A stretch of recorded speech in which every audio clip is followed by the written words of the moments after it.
Hello everybody. Wanted to talk to you about wounded people, people in need of healing, people with trauma, and I think it's very rare that we ever meet anybody who has no wounds, has no healing to be done, and has no trauma. That's the world we live in, and we're all kind of taking in the collective energy globally of all the trauma in it and all our personal experiences from our own personal backgrounds. So when we're trying to communicate with people that might be wounded, it might be obvious on the surface they're wounded, it might not be. We might know that they're wounded, we might not, and this can be a real implication in communication, because when we're dealing with connections around us with wounded people, it's the issue can be the filtering of what they can actually hear us saying. So we're up against our own internal battle with our ego, with our mindset and our hearts, with how we process our traumas, our wounds, what we bypass, what we leave for a later date, what we're actively going through. And it really does impact how we hear what people are saying. So we have multitudes of filters which are actually cleverly placed there by our psyche, by our soul, in order to protect us. But our filters may not be healthy, they can be challenging, but they are there for survival. They are to protect us from going through what we've already been through in the past. And here comes the problem. So what has happened in our past may not be happening in that moment when we're communicating with somebody, but we, if we're the wounded person, or they, if they're the wounded person, may be hearing a dialogue or experiencing an experience with us in that moment that might be being triggered back to where they were.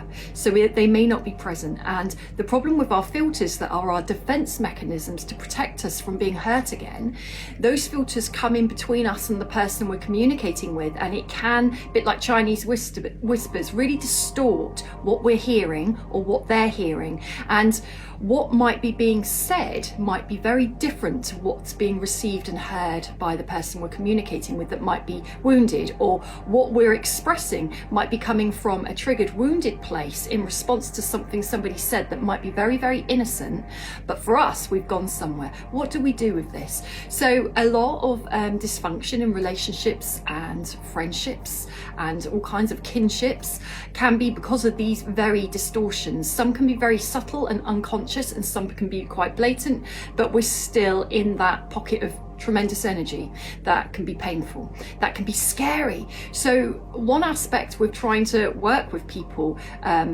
when it comes to wounded people and getting people to hear our true intention is to have patience and compassion with the fact that those defense mechanisms and those triggers coming up are defensive because they're protective.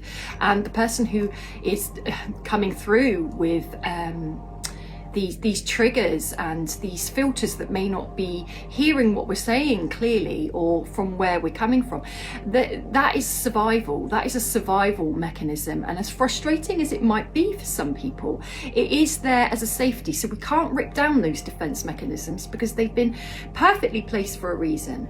How do we communicate with people that can't hear us? Well, it's an issue in itself. It might be that we can work through that, it might be that we can't, but I think there's something around the communication with people who've been wounded does need compassion and understanding and time, patience, because we might say and express, you're not hearing actually my true intention, it's got distorted, or something around that with how you're hearing it because of past experiences, and we might have to give that person time. Wounded people do deserve patience and time, because what might seem obvious to us may be very unobvious to them and might be petrifying, that they have to work through all these layers to be able to get to our true meaning.